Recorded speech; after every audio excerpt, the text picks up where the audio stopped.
Bonjour à tous, bienvenue dans le film du dimanche, l'émission qui améliore votre culture ciné en moins de 10 minutes par semaine. Et aujourd'hui on parle Shoah, ghetto de Varsovie et musique avec le pianiste de Roman Polanski.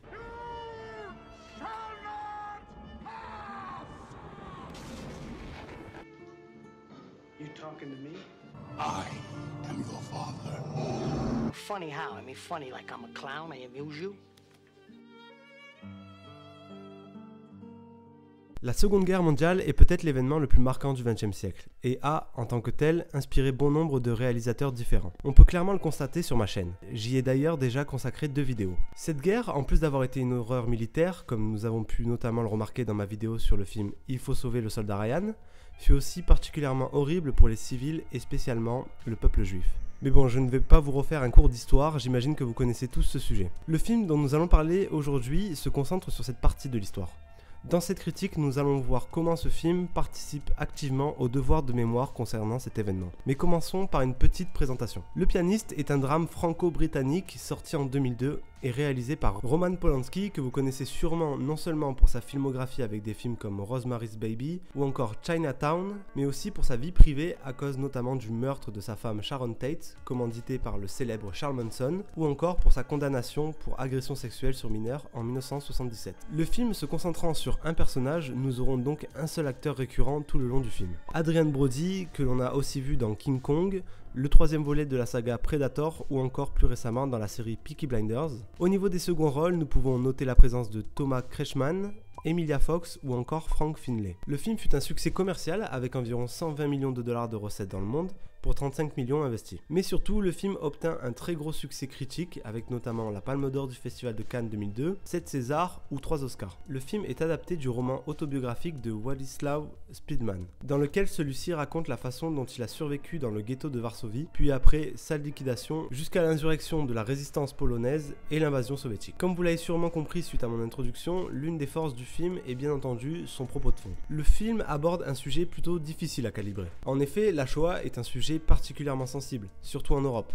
Il est donc difficile de faire un film sur cette période tout en étant 100% objectif. C'est pourtant ce qu'a réussi à faire Polanski, qui a d'ailleurs lui-même vécu ces événements puisqu'il a grandi dans le ghetto de Cracovie, toujours en Pologne. Tout d'abord, le film a une véritable valeur historique, puisque à la manière de ce qu'a pu faire le film Forrest Gump, le pianiste nous montre le déroulé des événements que l'on apprend dans nos livres d'histoire, mais vu de l'intérieur, ce qui nous offre une vision plus réaliste et plus marquante de la chose. Le film nous permet de prendre conscience et de réaliser l'horreur qu'a pu être cette période. Mais le film va plus loin en nous montrant aussi certaines subtilités qui ne nous sont pas tout le temps décrites. En effet, on constate lors du visionnage que les Allemands n'étaient pas tous mauvais, mais aussi que certains Juifs ont profité de cette situation pour s'enrichir, ou alors n'ont pas hésité à marcher sur les autres pour avoir des avantages. Le film nous révèle aussi une partie de la nature humaine, qui dès lors que sa vie est menacée, peut devenir un animal qui ne pense qu'à sa survie. Le film permet donc d'avoir une vision plus juste et moins manichéenne des événements. De plus, le film aborde particulièrement bien le thème de l'isolement dans sa seconde partie et les ravages qu'il peut causer. Au final, en voyant les réactions des personnages qui ne pensent jamais que l'horreur ira plus loin,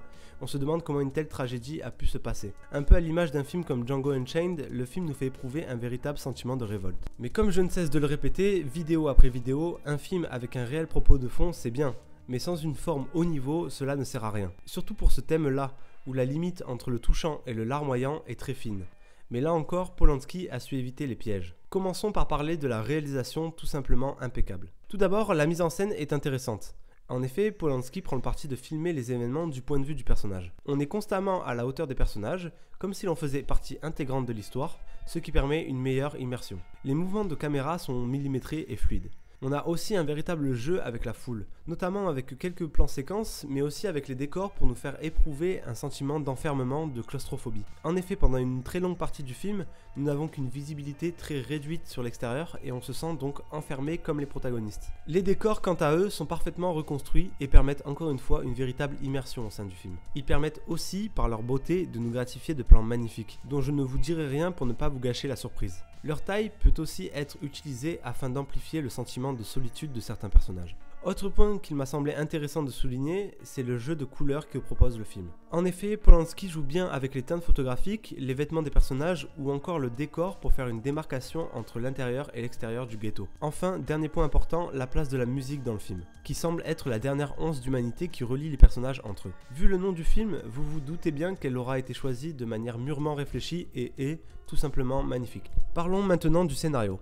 Le scénario du pianiste suit un schéma simple qui de toute manière n'aurait pas pu être inventé puisqu'il suit l'histoire vraie du livre autobiographique de Monsieur Spielman. En effet, nous allons tout simplement suivre la descente aux enfers du personnage principal. Le film est bien rythmé, si bien que l'on ne voit pas passer les 2h30 qu'il dure. Ce rythme est dû à la multitude de scènes chocs que nous propose le film. Toutefois, malgré le choc qu'elle procure, elle reste malgré tout d'une sobriété exemplaire. Ces scènes chocs sont souvent vues par les personnages et non vécues, ce qui provoque un sentiment d'impuissance, puisque l'on se terre avec les personnages le temps que l'horreur passe, et l'on ne peut comme eux que regarder et constater l'horreur dont certains êtres humains sont capables. De plus, en se concentrant sur un personnage en particulier, le film décuple l'empathie que l'on ressent pour ces gens, puisque l'on devient son compagnon. Le film est aussi très fort dans sa capacité à jouer avec nos attentes, en multipliant les scènes à suspense. Le film joue d'ailleurs très bien avec notre connaissance des événements pour nous surprendre à plusieurs occasions. Le film, pendant un moment, suite à l'évolution du personnage, ne contient presque plus de dialogue, ce qui renforce le malaise que l'on ressent. Petit bémol au niveau des dialogues, puisqu'ils sont pour la très grande majorité en anglais. Je trouve cela dommage puisque ça casse un peu la cohérence et le caractère historique du film. Cependant, cela se comprend parfaitement par la volonté d'en faire un film grand public. Finissons en parlant des acteurs et de leurs personnages. Si le pianiste a autant marqué ses spectateurs, c'est en grande partie grâce à la performance de Adrien Brody, qui est tout simplement parfait dans ce rôle. Ce n'est d'ailleurs pas pour rien qu'il gagna l'Oscar du meilleur acteur pour ce rôle. En effet, Brody est tout simplement parfait dans son rôle.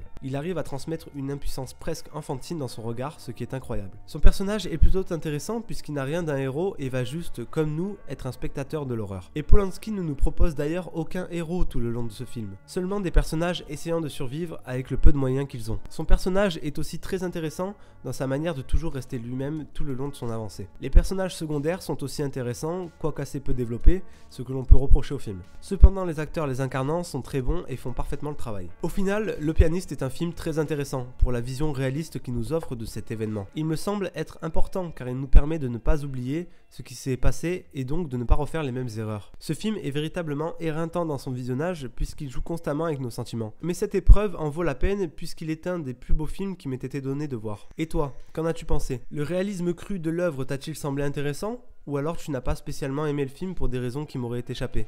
N'hésite pas à me donner ton avis dans les commentaires. Si tu n'as pas vu le film, n'hésite pas à vite le visionner afin de débattre avec nous de tout cela. Bon visionnage et à dimanche prochain. Avant de partir, n'oublie pas de laisser un pouce j'aime si tu as aimé la vidéo et un commentaire pour me donner ton avis sur le film. Si le concept te plaît, tu peux t'abonner en cliquant sur l'icône au milieu de l'écran. Tu peux aussi me suivre sur les réseaux sociaux, les liens sont tous dans la description. Enfin, si tu n'as pas vu mes précédentes vidéos, je t'invite à les mater en cliquant sur les onglets qui viennent d'apparaître à l'écran. Merci à toi et à dimanche prochain.